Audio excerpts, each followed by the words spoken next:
Hi there, this is Princy. Welcome to Africa4Nuclear, a platform that takes you through the evolution of energy and how nuclear energy and its range of applications have become a driving force that can impact life all across Africa. Myself and some of my friends across the globe are super excited to be your guide as we cut across through all intersections of nuclear energy.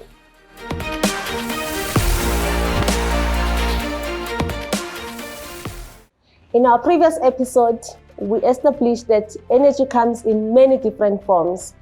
So let's briefly look at the most popular forms: hydro, gas, coal, wind and solar, and of course, nuclear. The main sources of renewable energy in Africa are solar, wind, and hydro. A number of African countries are already generating some of their electricity from solar and wind. As mentioned in the previous episode, these renewable energy sources are highly intermittent. When the sun goes down or hides behind a cloud, we cannot generate solar power. And when the wind doesn't blow, we cannot create enough wind energy. Advances are being made on battery storage, but these are still under research and development and have not been demonstrated at the larger scale.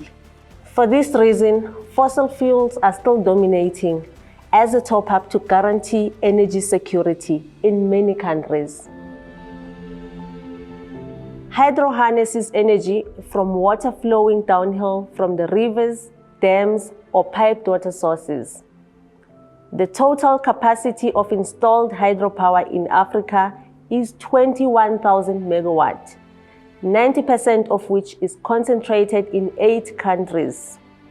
The challenges of water and severe drought and lack of rainfall are making the expansion of hydropower less desirable even in those countries.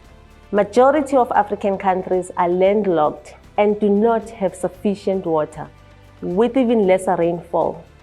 Some of these countries are susceptible to severe droughts like day zero that was experienced in certain parts of South Africa in 2019.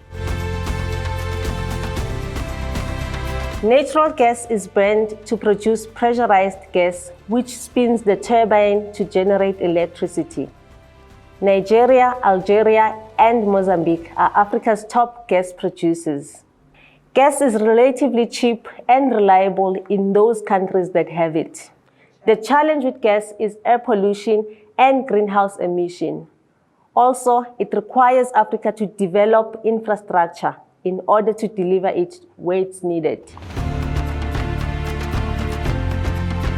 About 34 coal-fired power plants currently produce roughly 33% of Africa's electricity needs. 19 of these power plants are located in South Africa. Coal remains one of South Africa's lowest cost baseload source of energy after nuclear, and it is available 24 hours a day. The challenge with coal-burning energy plants is air pollution and greenhouse gas emissions. One of the issues that will be discussed at COP26 is how to reduce the use of coal as a source of energy to try and reduce greenhouse gas emissions such as CO2 by 2050 as per the UN Sustainable Development Goal. Nuclear energy is largely obtained using uranium as a source of energy. The African countries that are abundantly blessed with uranium reserves are Niger, Namibia, Libya, and South Africa.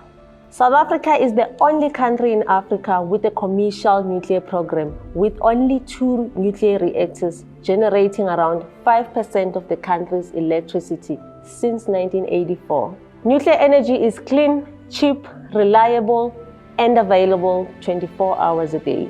According to the International Atomic Energy Agency 2011 report, there is an increasing government interest throughout the African continent in developing commercial programs. A number of countries that include Kenya and Ghana are showing interest in developing nuclear power programs. Egypt is already at an advanced stage of constructing a nuclear power plant, but those developments were affected by COVID-19 pandemic. Our next episode will be exploring the role that energy plays in our daily lives. Until next time, au revoir.